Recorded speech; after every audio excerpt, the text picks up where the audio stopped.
regards to criteria to access adult social care services, as we know with the Care Act, it stipulates the minimum standards as being critical and substantial, but those are minimum standards.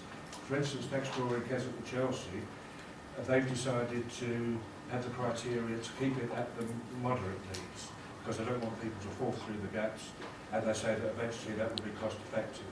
However, if you look at Hammersmith and Fulham under a Labour council, it seems they couldn't care less about people at the moderate level. You've got to become quite a lot more ill to access services. Is there any chance that you could try and match Kent and Chelsea Council and have the criteria so that people with moderate needs will be able to access your services? Yes. Good. I think you're wrong to say we couldn't care less. I think we've done more to prove that we care a lot about this issue. There's about much higher bar for we inherited residents in order to access services more personal value. We've been in office for 2 years. We've inherited an awful lot of things from the former Conservative administration, and we're changing a lot of them. And one of them was the banding for adult social care. So the first thing we wanted to do was to abolish home care charges, because we inherited a situation where people weren't taking adult social care because a lot of people didn't want to spend money. I think that's quite common, certainly, in a certain generations.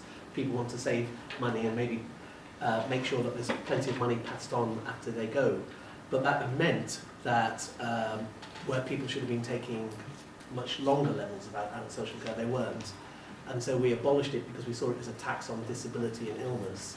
And we thought the first point to start was in doing that.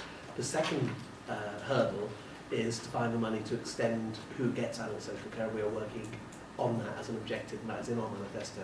Yes, so we're slowly ticking through all our manifesto measures. measures. Involving mental health issues, and in case of Chelsea, moderate needs, you can access services on a personal budget with direct payment. In Hammersmith and Fulham, which are on moderate level, you can't. That's the thing that's I want you to address.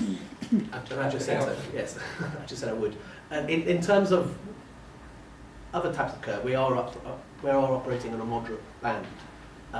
It's only in some areas of mental health, and we're just about to start mental health pilots, because we see that as fundamental to helping people for all sorts of different reasons, but it's a key cause of social exclusion, which we're keen to help people address. So I just would stress we've had 66% cuts to our budget.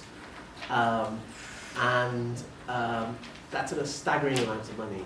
So we are stripping out waste. Like, one of the ways we paid for adult social care was to cancel the former administration's propaganda budget. So if you'd been here 2.5 years ago, you'd have seen pictures of councillors hanging from lampposts, you'd have got magazines coming through your front door with pictures of councillors in, all telling you good news of what the council was doing. We just cancelled that. We saved about £500,000 in doing it. And so it was that money that we applied to adult social care. So we have to find the savings at each point. But the point I'm making is that Kent and Chelsea decided to maintain the moderate level because eventually it's going to save money. I've got that point. That's their rationale.